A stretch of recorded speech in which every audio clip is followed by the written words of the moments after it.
ദക്ഷിണകാശി ലാലം ശ്രീ മഹാദേവ ക്ഷേത്രത്തിലെ തിരുവുത്സവ ആഘോഷങ്ങളുടെ സമാപന ദിവസമായ ശനിയാഴ്ച ജോസ് കെ മാണി MP ക്ഷേത്രത്തിലെത്തി. ക്ഷേത്രത്തിന്റെ ഊട്ടുപുരയുടെ 50 അടിയോളം ഉയരമുള്ള കരിങ്കൽ കെട്ടിൽ വിള്ളലുണ്ടായ ഭാഗങ്ങൾ ക്ഷേത്ര ഭാരവാഹികൾ ജോസ് കെ മാണി MPയുടെ ശ്രദ്ധയിൽപ്പെടുത്തി. MP ഉടൻ തന്നെ മൈനർ ഇറിഗേഷൻ മന്ത്രിയുടെ ഓഫീസുമായി ബന്ധപ്പെടുകയും തുടർ നടപടികൾക്ക് നിർദ്ദേശം നൽകുകയും ചെയ്തു. ക്ഷേത്ര ഭാരവാഹികൾ ഇത് സംബന്ധിച്ച് MPക്ക് നിവേദനവും നൽകി. ഊട്ടുപുര നവീകരിക്കുന്നതിനായി സർക്കാരുമായി ബന്ധപ്പെട്ട് ഇടപെടലുകൾ നടത്തുമെന്ന് MP പറഞ്ഞു. ജോസ് കെ മാണി MP എല്ലാവർക്കും ഉത്സവ ആശംസകൾ നേർന്നാണ് മടങ്ങിയത്.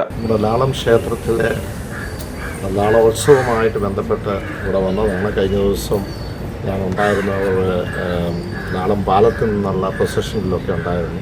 ഇന്ന് ആറാട്ട് വരവേൽപ്പാണ്. അതേ ദിവസം ഇവിടെ വന്നപ്പോൾ ഭരണസമിതി ഇവിടെ നമുക്കറിയാവുന്ന പോലെ ഇവിടുത്തെ ഇതൊരു കിട്ടണം തോന്നുന്നു വരെയാണ്.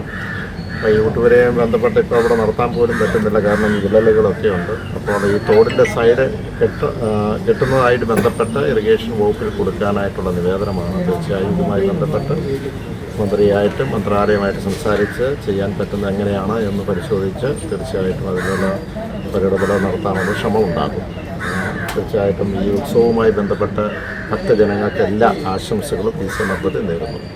ക്ഷേത്ര ഭാരവാഹികളായ ശ്രീകുമാർ കളരിക്കൽ, പരമേശ്വരൻ നായർ പുത്തൂർ, നാരായണൻകുട്ടി അരുൺ നിവാസ്, അഡ്വക്കേറ്റ് രാജേഷ് പല്ലാട്ട്, സൂരജ് കളപ്പുരയ്ക്കൽ തൊട്ടിയിൽ തുടങ്ങിയവർ ജോസ് കെ മാണി MPയെ സ്വീകരിച്ചു. ബൈജു കൊല്ലമറമ്പിൽ, ജോർജ് കുട്ടി ചെറുവള്ളി, ജോസ് കുട്ടി പൂവലി, ജോസിൻ ബിന തുടങ്ങിയവരും MPയോടൊപ്പം ഉണ്ടായിരുന്നു.